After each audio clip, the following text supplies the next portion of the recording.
Hello, everybody, and welcome to another edition of Wednesday Night Madness live on YouTube and StreamYard.com. It is Guru MF Michael Fletcher alongside Anthony Florio. And, well, here we go, guys. So, we got ourselves another edition. Hopefully, you guys will enjoy tonight's episode. And, yeah, so we're not going to waste too much time. We're going to dive right on in. As always, we got a lot of things we got to cover. Of course, NXT, and then we also have AEW Dynamite. So here we go. Now, we're coming off the heels of what was undoubtedly a wild NXT about a week ago. As many of you guys know, we had an unprecedented crowning, a brand new NXT Women's Champion, Roxanne Perez, and then the other bit of news was the firing of Mandy Rose right behind that.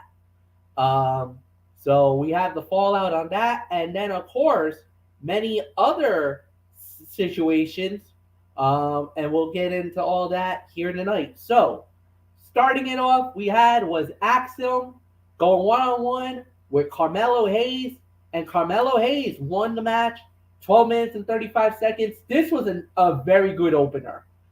Solid match, good battle, back and forth. It was really good.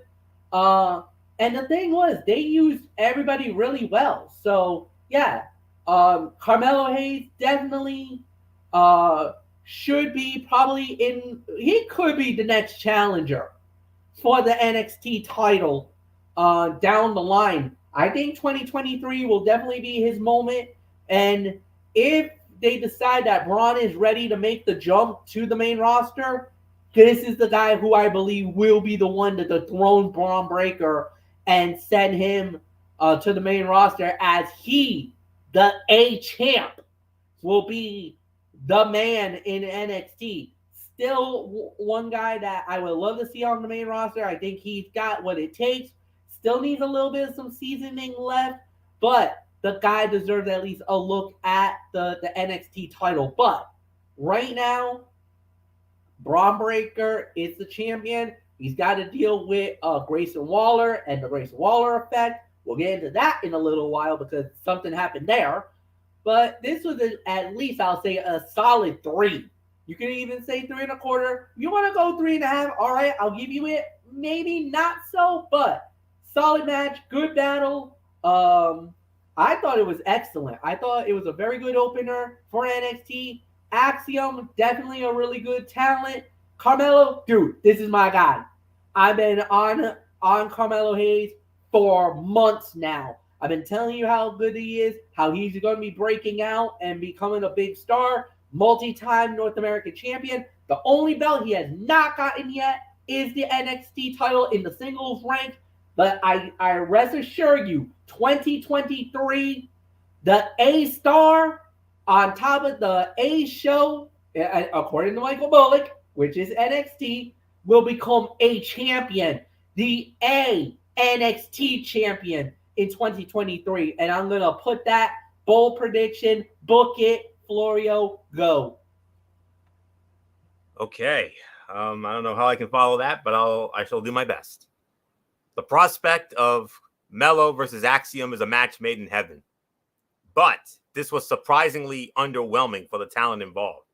The pace was slow until the commercial break and only got a couple of memorable spots in the closing stretch. It was still solid, though, even if it did not quite live up to expectations. A rematch will easily outshine this. The A champion picked up an expected win, but the superhero will benefit if he can pull off a win over Mello before he heads to the main roster. Axiom caught Mello in the ropes, followed by a diving crossbody right into an armbar. The A champion reversed into a powerbomb that Axiom turned into a triangle choke. And after the match, Axiom with a dive on the Trick to get some revenge. 3 to 3.25. I agree with it. Could have been better, like I said. So not much more to say here. And yeah, MF, I'm right there with you. I got this feeling Braun Breaker will barely get by Grayson Waller at New Year's Evil. I could see Mello being the guy to dethrone Braun Breaker for the NXT Championship. I think that could come maybe at Vengeance Day in Charlotte. That's the earliest possible date I could see that happening. Or maybe they hold it off until NXT Stand and Deliver that Saturday matinee before WrestleMania Night 1. Yeah, and that match would be held at the Staples Center in Los Angeles, California. Because remember, WrestleMania weekend this year is in LA. SoFi will be the home of WrestleMania. However, Stand and Deliver and all the requisite WWE events, Raw, SmackDown, and the NXT Stand and Deliver, and Hall of Fame, I can now officially announce it will be held at the formerly the Staples Center. Now I think it's called Crypto.com Arena. Yep. In Los Angeles, California, right. The heart of LA. So yeah, at the City of Angels, we could see history being made there. So yeah, we'll see. City of Angels, yes. Great monsoon reference from WrestleMania 7. Always gives me the goosies whenever I hear it. But anywho, 3 to 3.25. I'm leaning more towards 3.25, and that's really all I can say on that. I would say second, maybe second or third best fight of the night, right around that area. It's not the fight of the night though. I'll give you that later. But for right now, nice win for Melo, and like I said, and I agree with MF, and I believe he will eventually dethrone Braun Breaker for the NXT Championship. Earliest could be Charlotte at Vengeance Day. The latest, Stand and Deliver, WrestleMania Saturday.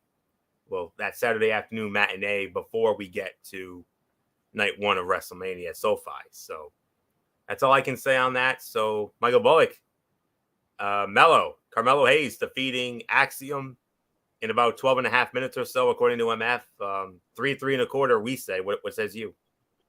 Yeah, 3.25.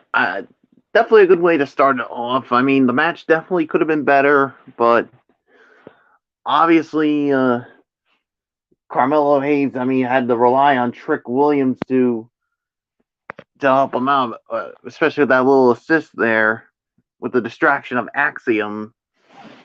And Hayes took advantage of it and got the win here. And I definitely see him being the one to dethrone Braun Breaker and being that the one who becomes the next NXT champion.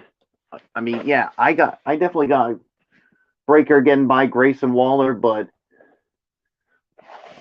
I don't see him getting by Carmelo Hayes because I think it's going to be Braun Breaker's time to head to the main roster. So, but we'll see. We'll see what happens. But I think Hayes is definitely going to be the one to keep an eye on in 2023, and I think he's going to win that NXT championship. So there's really nothing more to say. It's yours, Fletch.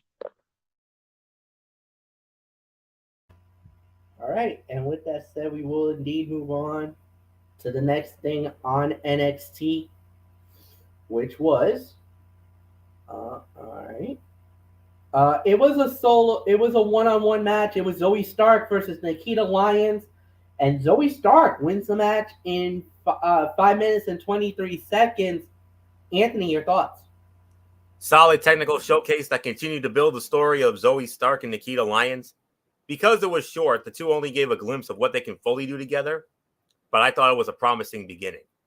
In 2023, these two could have a really good stipulation match to blow off the feud at a major NXT event.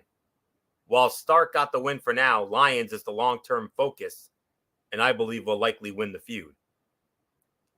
One notable observation, Zoe Stark tried to chop block Lyons during her entrance, but Lyons dodged it to begin an early brawl outside the ring.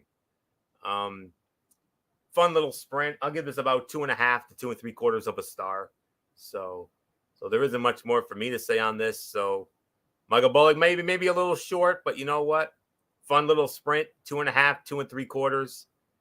And believe us, and believe me when I say this feud is far from over. If it must continue. Oh yeah, this feud between Zoe Stark and Nikita Lyons, it's going to continue. I mean, Zoe Stark may have won this battle, but the war I think it's far from over with these two. So 2.5. It was a fun little sprint here. I mean, it definitely could have been better, but I enjoyed it for the most part. I mean, so yeah, there's really nothing more to say. It's yours, Fletch.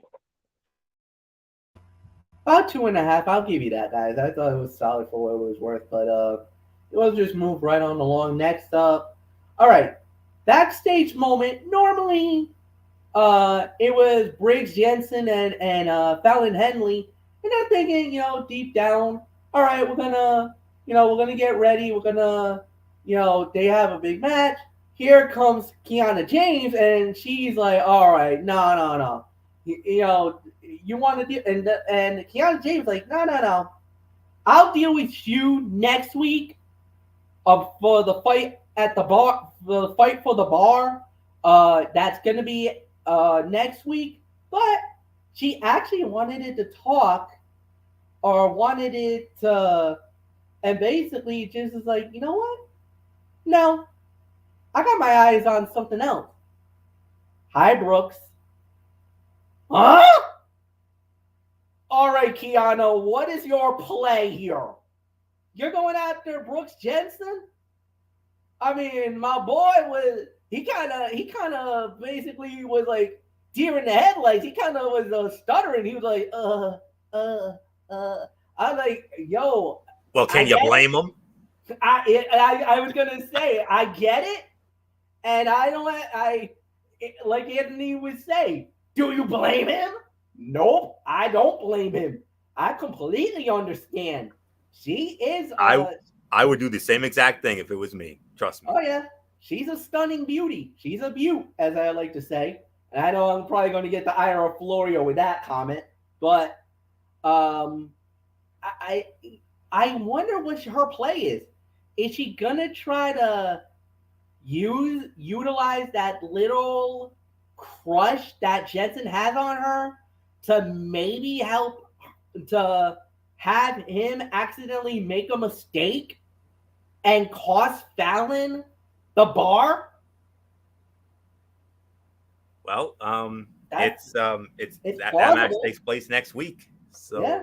We'll wait and see on it. Fallon Henley, Kiana James, and it's the battle for the bar as they're saying it. So the family bar is on the line. That family bar has been going for at least a generation or two. Fallon Henley said that bar is her prized possession because that came from her father.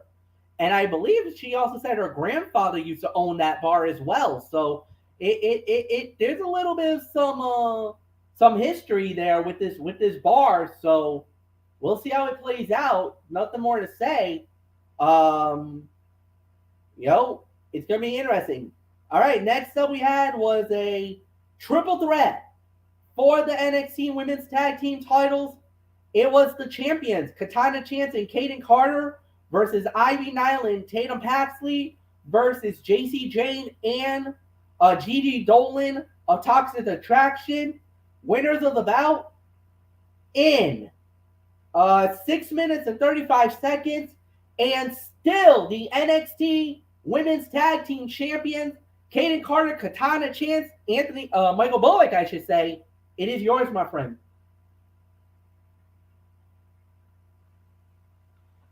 Yeah, it was a solid match. It definitely could have been better, but the outcome was never in doubt. The champions obviously stay the champions here. I'll give this about maybe about another two, maybe another 2.5. I mean, it was a fine match, but yeah, I mean, it definitely could have been better, but it is what it is. The champs stay the champs, so now the big obvious question is who's going to be the next to challenge Katana and Kaden. So we'll see what happens. So there's really nothing more to say. So it's yours, Fletch. Yeah, the division's pretty thin right now, especially in the women's tag division. However, I think they could really work their way with this one, maneuver it a little bit. I just love the fact that Katana and Kaden are still the champions, man. They were they've been the ultimate underdog team, but now they've really shined as the tag champions.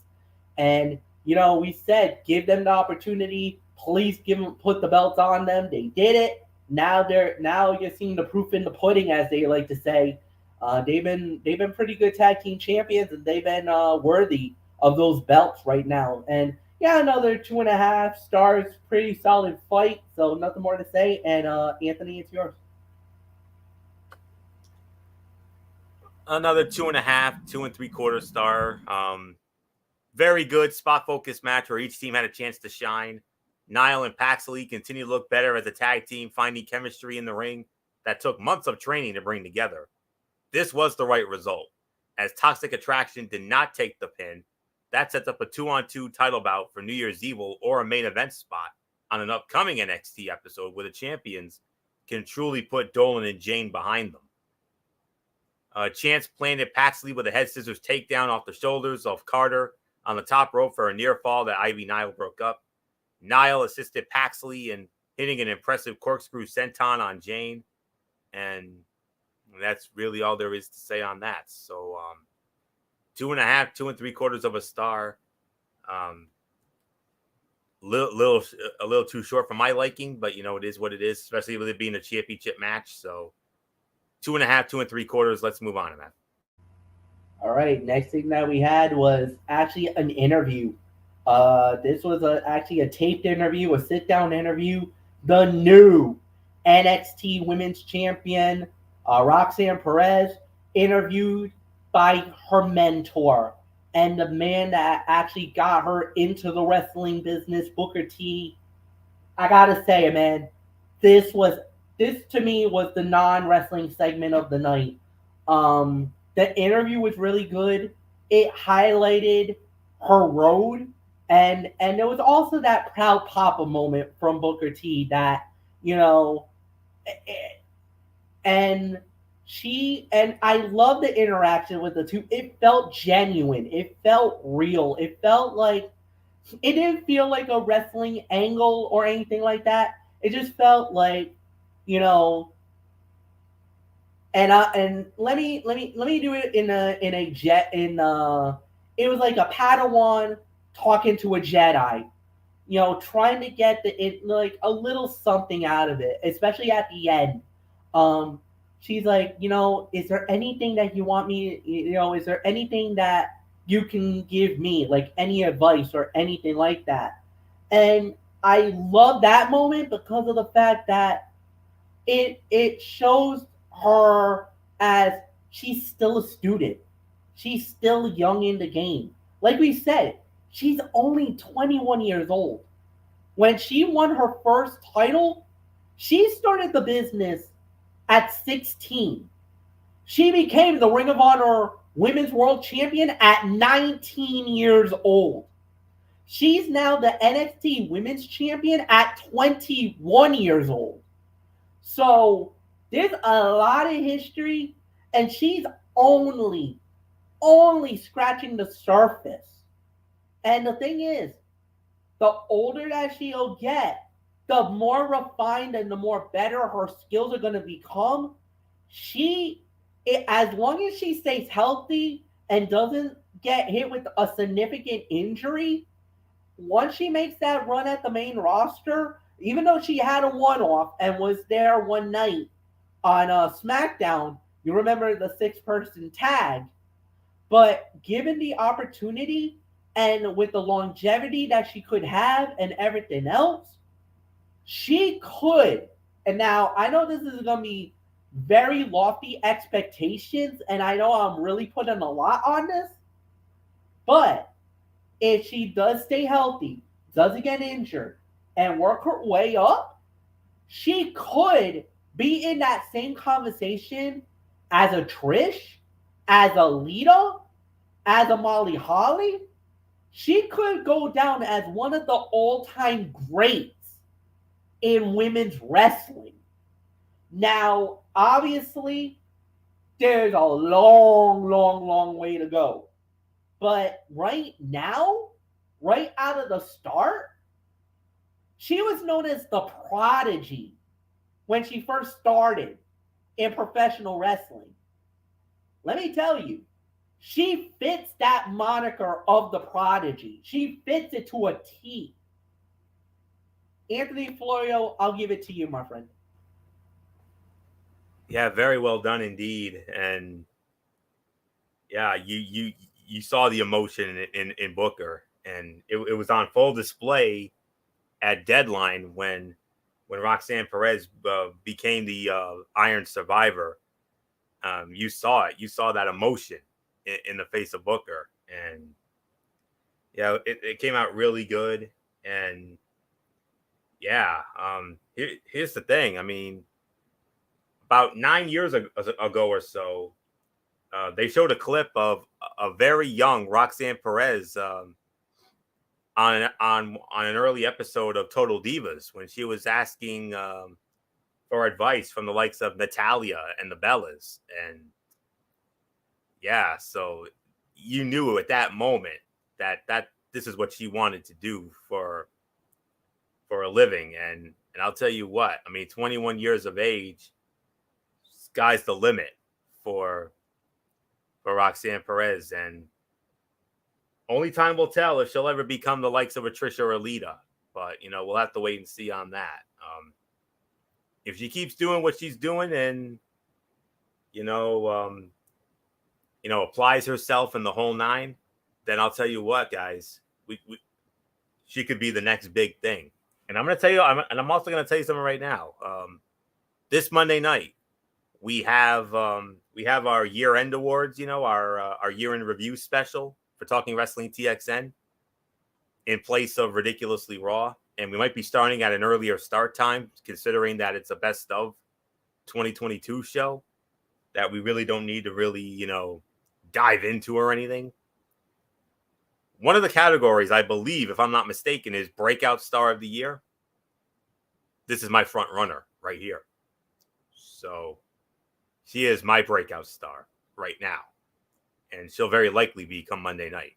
And I'm sure you boys will agree with me on this. So and who knows? If she had a breakout year like she did this year, just imagine what 2023 and beyond is going to be like for this young lady. MF, her just a little bit more than Bullock and I do because you followed her in Ring of Honor when she was Roxy and, became the inaugural Ring of Honor Women's Champion. And look where, and she's come full circle now. So sky is the limit for that young lady. Keep doing what she's doing. Stay healthy. She's going to be a star, a big, big star. Period. End of quotation. End of statement. Michael Bullock, non-wrestling segment of the night. MF nailed it. And you got yourself a diamond in the rough there, man. I mean, what a face. What a face to have for your women's division, man. Wow. I'll tell you what, she really deserves it. I mean, with everything she's been through, I mean, since coming to NXT, I mean, she had her first opportunity, and then of course she went through when the woman who was once her best friend, Cora Jade, turned on her, and then when she got beaten the first time by her, you were thinking this was not looking good for her, but she turned a corner, and now she got the biggest win of her career last week, finally becoming the new NXT Women's Champion, ending the 413-day reign of Mandy Rose, and you could just see the emotion coming out of Booker T. I mean, he trained her, he mentored her, and it was like a proud papa moment for him. And then for him to be the one to interview her, it just only seemed right. And you could just see, I mean, talking about her career, the journey that she's gone on, and yeah, she's definitely a breakout star, and I see bigger and better things for her in 2023 as she gets ready to enter the new year as the NXT Women's Champion. Yeah, and let's not forget another big highlight, Florio, for Roxanne Perez that you're forgetting about. and that was, and I know where you go, and you know where I'm going with this, where she got to show off on the main roster. Yep. Yeah, when she teamed with Raquel Rodriguez and Shotzi against Damage Control, and On that SmackDown, yeah. yeah, and I'll tell you what, I mean, she looked good. I mean, yes, her team lost, but I'll tell you what, she really gave Damage Control some fits. And just imagine when her time comes after her time in NXT is up. I'm telling you, Fletch and Florio, one of your shows is definitely going to have something.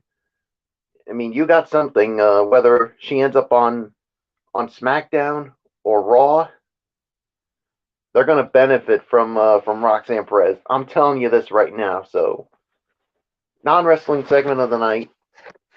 Let's move on. Next up, we had was a one-on-one match. It was Indy Hartwell versus Elektra Lopez. Elektra wins the match in 3 minutes and 35 seconds.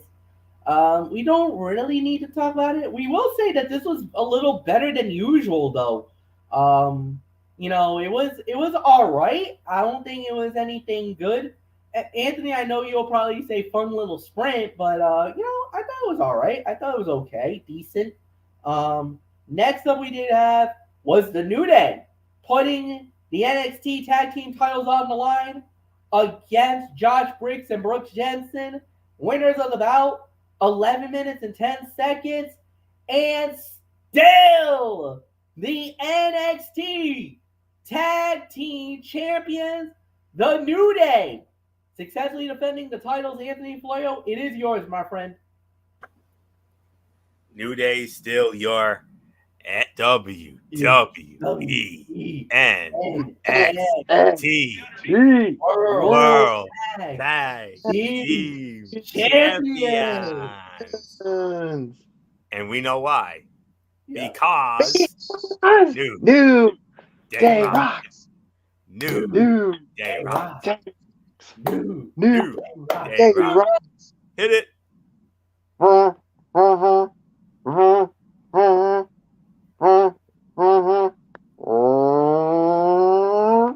Let's go. Yeah. So I had to get that out of my system, you know me. So because we are like the New Day, MF's like the Big E, Bullock's obviously the Xavier because of the trombone. That makes me the Kofi Kingston, and yeah, fight of the night, no doubt about this. I may be overrating this. I don't care. I'm giving this between 3 3/4 to 4 stars. I mean, New Day has raised the in-ring quality in NXT already. This tag team division is rising to the challenge. That was, without a doubt, the best match of Briggs and Jensen's career to date. Briggs especially showed high upside for the future. And it was fantastic to see New Day truly working at a championship level once again. I am hopeful that this run will last a few months because so many more wrestlers and teams can benefit from working with the tag team champions. And, Pretty Deadly tried to convince New Day to give them a title shot. But the champions continued to give them impossible tasks before that rematch. And right before the match, James offered good luck to Jensen. She was later shown watching from the crowd with her assistant, Kiana James, that is. I don't understand what this whole Booker T thing is. I mean, Booker T continues to be very angry with New Day on commentary because of an unexplained grudge. I'm not sure what that's about, but Briggs laid out Kofi and Woods outside with rebound lariats off the ropes. Then Jensen set up Briggs for a running big boot on Kofi for a near fall. And guys, Briggs, did you see that moonsault? Oh, Briggs hit an impressive and clean moonsault. Oh my goodness. 3 3/4 to 4 stars. If I overrated it, I don't give a damn. That was just a fun ass match, and I would have liked to have seen a little more, but for what I got, it was at least 3 3/4 to 4. Fight of the night for me. Well done. So Michael Bullock, what can I say? I mean, I'm hopeful that they give New Day a nice little run with these titles because so many tag teams and that tag team division of yours, I believe, will benefit exponentially from working with the New Day in the future. Yeah, like you said, I mean, hopefully it'll definitely raise the bar when with the tag team division in NXT with the New Day as the champs. So we'll wait and see how that goes. So, but yeah, I mean, 3.5 to 4 fight of the night. I mean, this was an unbelievable match. But then again, as we said before, whenever the New Day is in a match against a superior tag team, you know you can expect something good, and this is what we got. They definitely made Briggs and Jensen look really good here. So great in-ring work by both individuals. So nothing more to say. It's yours, Fletch. Yeah, solid match. I'll go 3.5. I'll give you that. 4 might be a little steep, but 3.5 definitely is the rating. Solid match, back and forth. Great body of work by everybody involved, and it led us to the main event of the evening. Grayson Waller cutting a promo, interrupted by Braun Breaker. Braun hits a spear on Grayson, but then Grayson got up and lo and behold, he outsmarts Braun Breaker. It revealed that he had like a quote unquote a bulletproof vest with some kind of, I guess you could say it was like a piece of iron or metal or something inside there was like a slab of iron or metal inside that little vest that Grayson Waller had. Oh, Michael Bullock, the Grayson Waller effect. He outsmarted Braun Breaker. He took the spear of Braun, but Braun went out, and it was him standing tall with the NXT title in his hands. Yeah, and he may stand tall right now, but don't think for 1 minute Braun Breaker's gonna forget about this. I mean, you know, when he recovers from this, you know he's gonna want to rip up Grayson Waller, that cocky, arrogant, you know what. So, but yeah, I mean, and as there's an old saying there, Grayson Waller, and that is, don't start what you can't finish. And Braun Breaker might be a little pissed off now after that little stunt you pulled. So yeah, Grayson Waller may have outsmarted him for now, but it could come back to bite him. So it's yours, Fletch. Very, very good. It was a decent segment. Second non-wrestling segment of the night. Obviously, we got to talk about the Roxanne Perez as the segment. But this was one of those times where the heel outsmarted the face, and not very often you get that. Braun came in pretty blind came in blindly. Was looking for that moment, wanting to get even with Grayson Waller, but Grayson actually was one step ahead this time around. Not very often we would say that, but he did, and he actually really did something pretty smart. Outsmarting the baby face in this instant. Fine for what it was worth. I mean, it was all right, but we'll see. I think we all agree at New Year's Evil. I think Braun will get the victory. So nothing more to say. Anthony, final say, and then it's yours. Yeah, this is the best story. I believe this is the best story that Braun Breaker has told as NXT champion since he first won the title, and that is primarily because of Grayson Waller. The loudmouth has been the perfect foil for the brash champion. Now, did you guys? I don't know if MF and Bullock might have noticed this, but I damn sure noticed this. This was a recreation of a once infamous spot in the later days of WCW. It took place on the March 29th, 1999 episode of WCW Monday Nitro that emanated from Toronto, the Air Canada Center, Scotiabank Arena there, when Bill Goldberg did a spear on Bret Hart, and Bret Hart had that metal bullet plate on his chest, and Bill Goldberg was knocked out, and Grayson Waller recreating the spot between Bill Goldberg and Bret Hart decades back on Nitro worked so well because it makes sense for both men. Breakker has emulated Goldberg as much as his own family as champion, and Waller is building himself up as a thinking man heel to rival anyone. And Waller spent the whole night calling out Breakker, certain the NXT champion would not arrive after Mackenzie Mitchell said the NXT champion was out of the state doing a promotional tour for Vengeance Day. So I agree. It was the second non-segment of the night. I agree 100%. So not much more to say here. Michael Bullock, a recreation of the Goldberg Bret Hart spot on the March 29th, 99 episode of Nitro. Oh, you did? Okay. So, all right. So, yep, I apologize for that. Long day for me. So, all right, MF, let's get into our overall review here. I thought it was an okay show. I'll give this about maybe 6.5. You could make an argument for 7. It was like I said, there was a couple of short matches that we kind of could have done without, but at least I felt like the quality of the show was actually better than it was a week ago. A week ago, that was kind of more your standard, typical NXT. This time around, I kind of felt like it was more of a better episode. So there's really nothing more to say. So, Anthony, it's yours. What'd you give it? You gave it 6.5. That's about right. 6.5 for me as well. The NXT Tag Team title match, clear fight of the night. Axiom and Carmelo Hayes, second best fight of the night. All the other matches were okay and 2 good angles.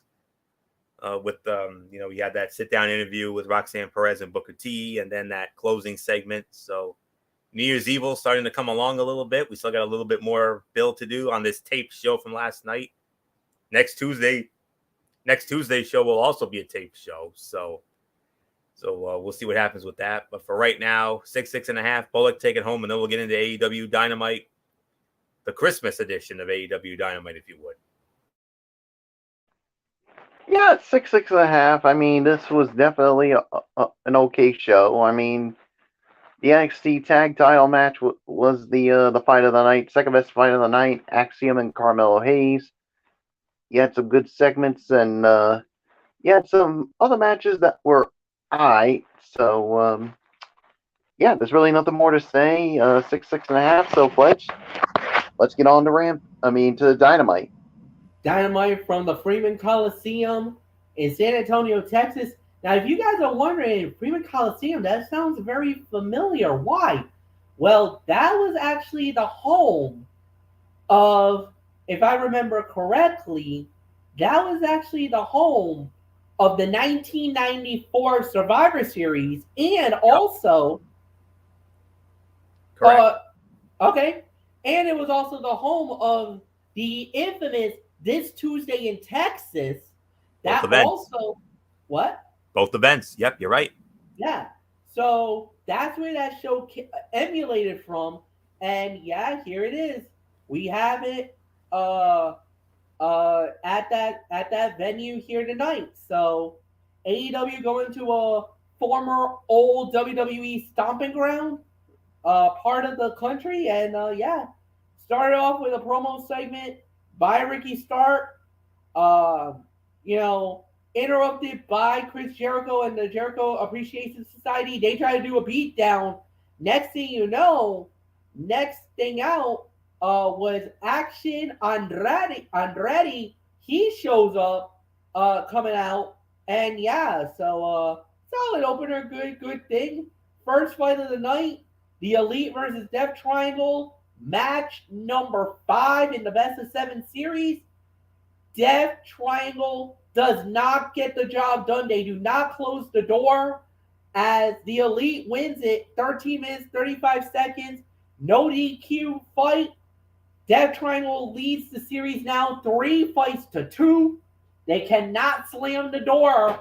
So yeah, really nothing more to say. This was easily 3.5 to 4.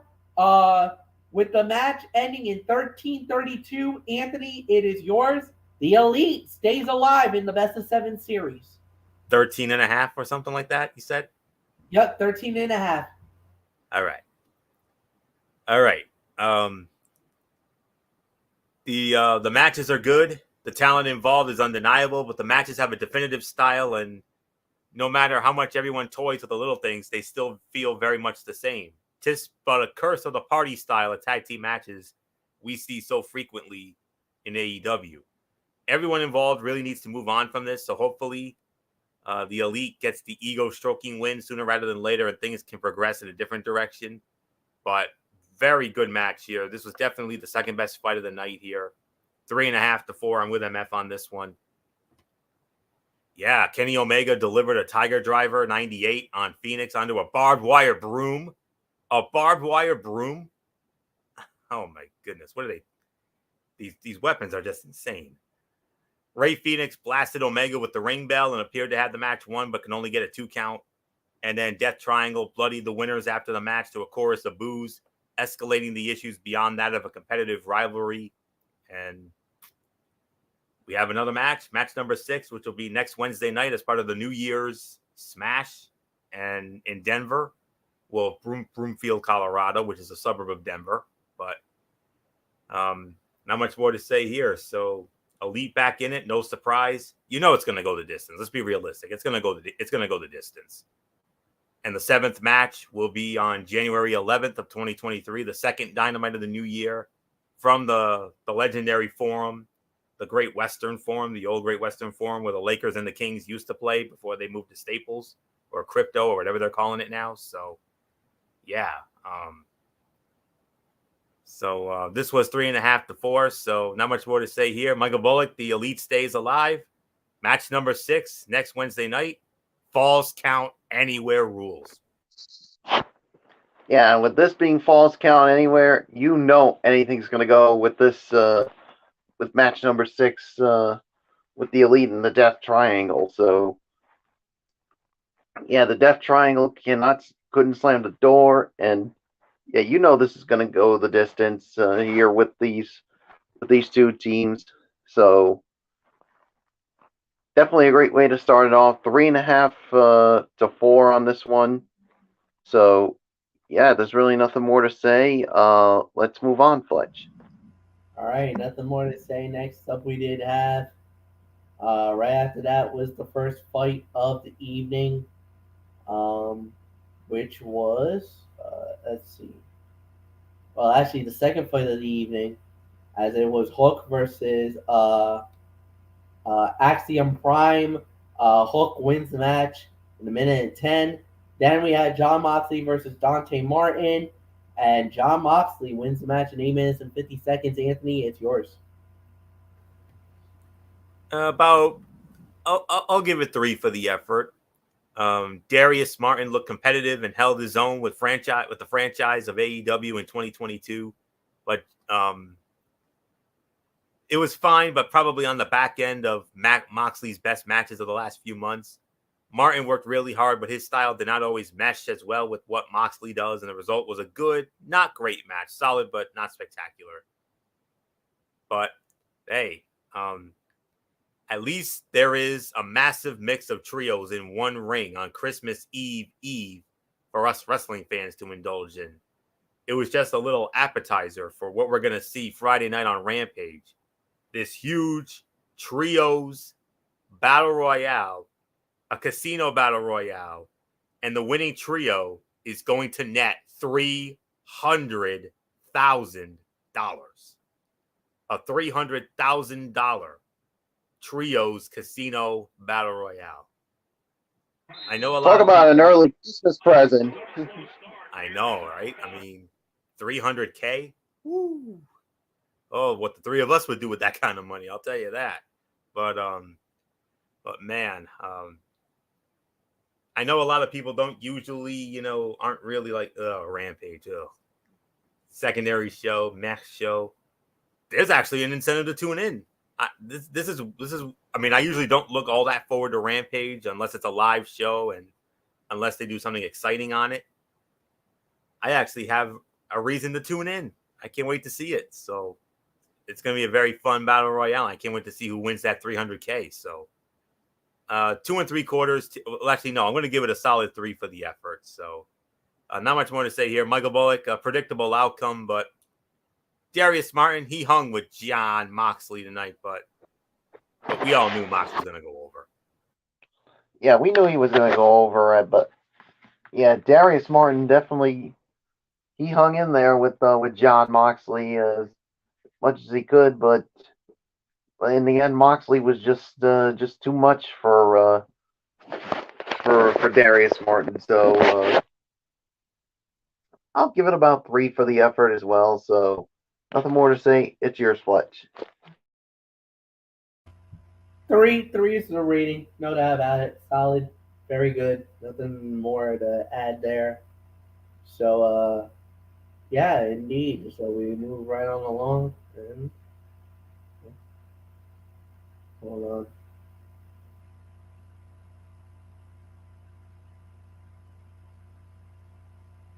My thing just froze. All right. All right. Let me see.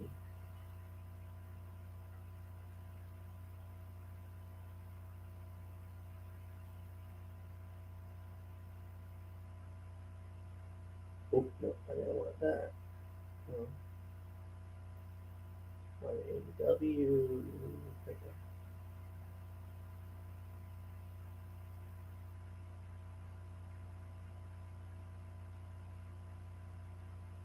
All right. So next up after that, let's see.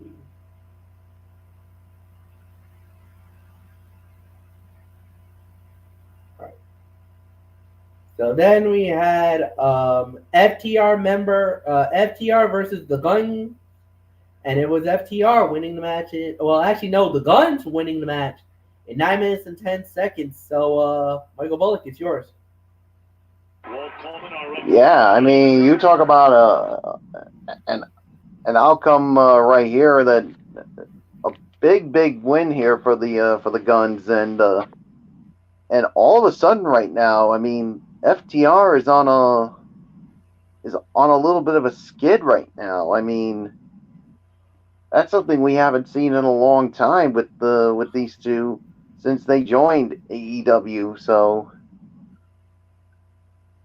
yeah, I mean, it seems like ever since they lost the ROH titles, it's it's been a tough go for them. So yeah, so a nice win for the Guns here, but I think it's time for a little regrouping for FTR. So I'll give it 3 for the effort. It's your Fletch. Yeah, major shock. I didn't think FTR was gonna lose this fight, but they did, and it is what it is. But yeah, this definitely have us a little nervous here. So, but it was a solid match. 3 stars. Anthony, it's yours. Yeah, right there with you. Major upset though. It's one thing to build up the Guns, but it's another entirely to do it at the expense of a tag team that established itself as the unquestioned best in the business in 2022 and one of the most consistently excellent in-ring acts in the entire industry. FTR has earned better, and regardless of your opinions as to why they have seen their role diminished, wasting away in undercard programs is exactly the sort of thing that will drive them from the company. Whatever the reasoning, there is no excuse that can be spewed that explains the disconnect between the audience's desire for more FTR and how they're being handled creatively. So I'll give the match 3 stars for the effort, but the booking of FTR has been absolutely, I mean, it has been pointless, it's been unnecessary, it's been inexcusable, borderline reprehensible. You know the bit. So, and that's a damn shame because this team deserves way better than what they're getting right now. So, There isn't much more to say on this. Keep doing what you're doing. Bada bing, bada boom. They could be back in WWE in no time. Bring them back as the Revival. Papa H will take great care of them. I believe it. So, not much more to say. 3 stars for the effort. Move on. All right, main event of the show. It was Jamie Hayter going up against Hikaru Shida, winner of the match. In um, the winner of the bout in 16 minutes and 15 seconds was Jamie Hayter as she successfully defends the Ring of Honor Women's World Title. Um, very good main event. Very good main event. A 3.5 to maybe 4-star bout. There was a little bit of some after fight shenanigans. Tony Storm came out. So did Soraya. Because of the fact that Dr. Britt Baker and Rebel were definitely trying to embarrass Hikaru Shida after that matchup. It was a very good main event. Like I said, 3.5 to 4. Anthony, it's yours. Fight of the night, 4 to 4.25. This was a great match that highlighted the new champion while reminding the audience of Hikaru Shida's greatness. Champion and challenger beat the hell out of each other, bringing a physicality to the match that the women's division in AEW could use more of. The crowd bought into the action because they believe in Jamie Hayter and know Hikaru Shida is a credible threat. The result was a dramatic bout that could not have gone better for the champion as her first real defense of the gold. Post-match segment saw Tony Storm and Soraya rush the ring to fend off Baker, Rebel, and Hayter before standing tall with Shida to close out the show. 6-woman tag is probably on the horizon, and given the talent, that's hardly a bad thing. Brainbuster from Shida onto the floor left the champion reeling heading into the final timeout of the night. The late near fall off the clothesline by Hayter led to one of the best dramatic 2 counts in the entire match. And Storm leveling Rebel with a single punch never won't be funny. So 4 stars, 4 to 4.25 stars. This to me was the fight of the night and one of the best women's matches in AEW history. So no question about it. So Michael Bullock, wow. Give the women a chance, especially in AEW. Give them a chance to do their thing, and especially in the main event. And we got handsomely rewarded for it. And a 16-minute match. Wow, that's great. 4.25 for me. Fight of the night. Bullock. What else is there to say?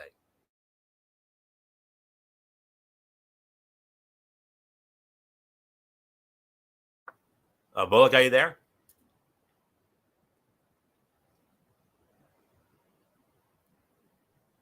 Okay. Yeah, I mean this was a 4-star match, and this was definitely the fight of the definitely another one of the top fights of the night, the fight of the night. I mean, I'm telling you, Jamie Hayter has really proven herself as the AEW Women's World Champion, going up against Hikaru Shida, and yeah, I mean, then you had all this craziness with Tony Storm and Soraya coming out to aid Hikaru Shida, so maybe this is leading towards well, we know somewhere it's going to be a tag team with these with Dr. Britt Baker. Well, we're going to see what happens somewhere down the line with this. So there's really nothing more for me to add on to it. So, Fletch, I think it's time for our overall thoughts on this edition of AEW Rampage, AEW Dynamite Holiday Bash. Yeah, solid show. 7.5, I'll give it. I thought they did a really good job with the show, and I enjoyed it. I thought they did a really good job. So, really got nothing more to say. This was pretty good. Anthony, it's yours. Yeah, 7.5. I agree with the rating.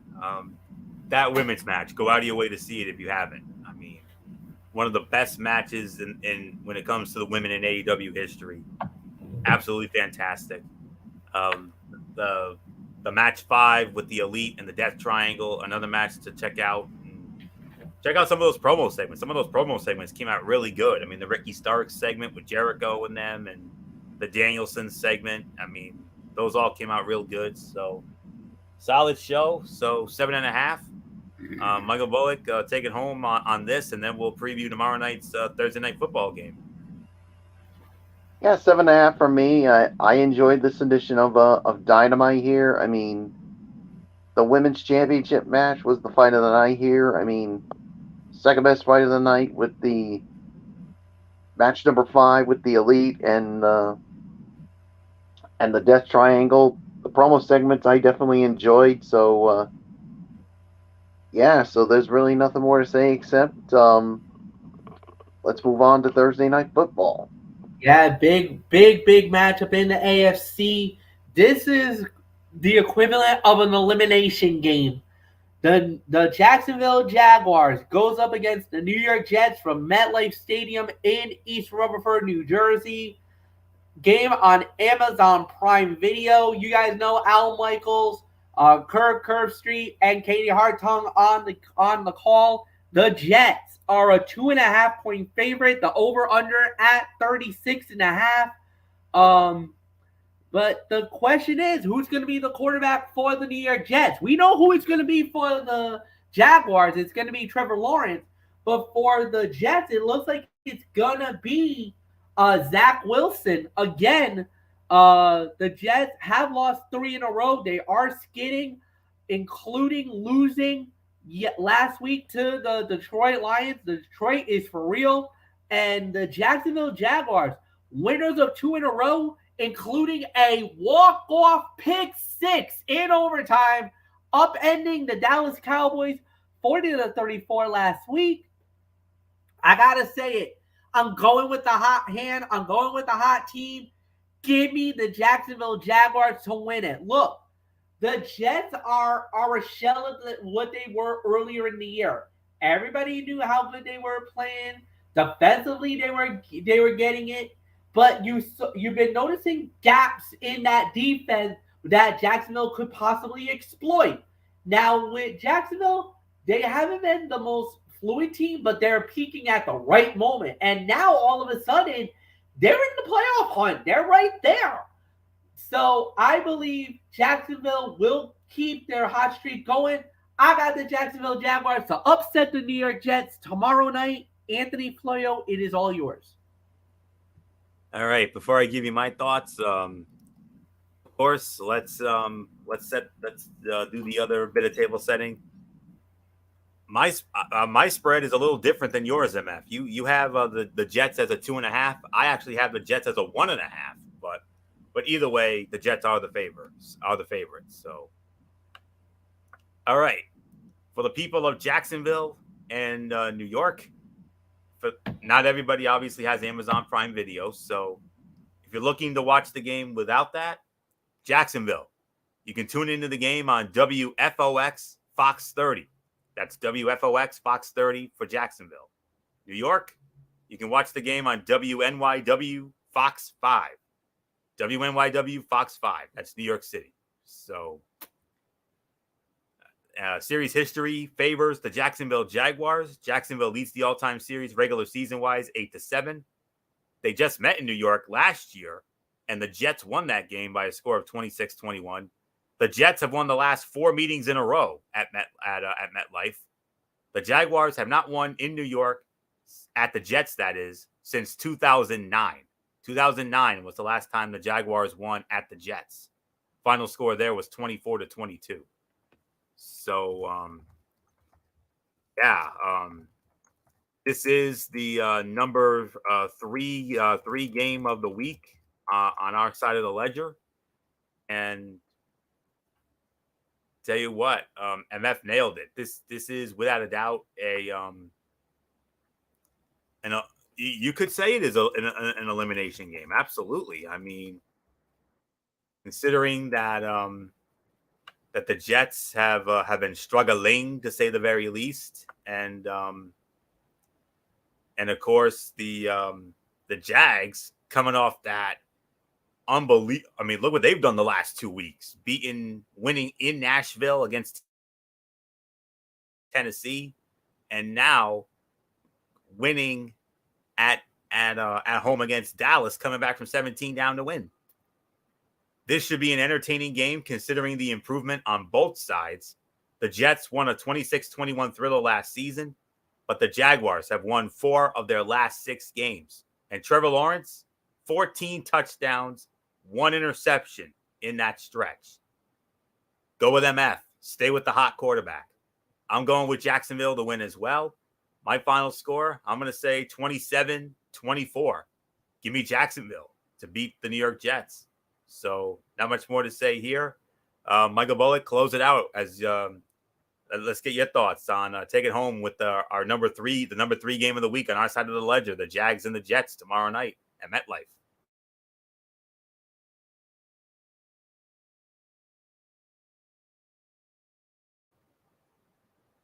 Bullock, are you there?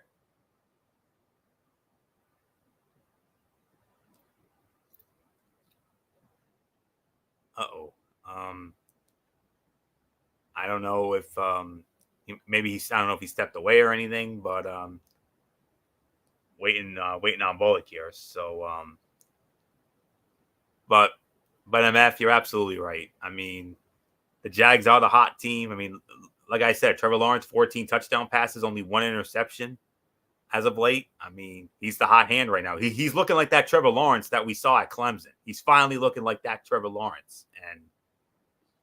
And I think Jacksonville could be to the AFC what we're seeing in the NFC with the Detroit Lions right now. So this could be a dark horse team that could somehow sneak in. And they're right there with Tennessee when it comes to the AFC South. They're a game behind them. Even though Tennessee's got Houston coming in, but don't sleep on Houston. Houston could steal that one. You never know. So Houston showed a lot of fight, especially last week against Kansas City. They could have upsetted the Chiefs there, but we'll get into more in that on Saturday. But yeah, you mean tomorrow? Mike, are you there, man? You mean tomorrow night for yes, for the show? So unfortunately, we don't have Bullock. I hate to do this to him, but we might have to call it here. So what we'll do is So we're gonna have to call it. So what we're gonna do is we'll end it here. I'm pretty sure he'll probably go with Jacksonville as well for the win. So we're gonna call it here, guys. Tomorrow night is NFL Thursday. If it's warranted, we might give you a quick little recap on Jacksonville and the Jets, and we'll see how that plays out. Of course, all the other matchups, including some big games on Saturday, because the majority of the games will be Saturday, Christmas Eve, 3 Christmas Day games, and then, of course, the Monday Nighter. So we got that coming up. Then from there, let the chips fall where they may. Friday, Cerebral Smack Talk, hosted by Anthony Florio, hosted by me, Anthony and Bullock, hopefully together. We'll go from there. And then, so we got really nothing more to say. So 10:30 tomorrow night. Thank you guys for watching. As always, have a good night, everybody. So long for now, and we'll see you tomorrow night.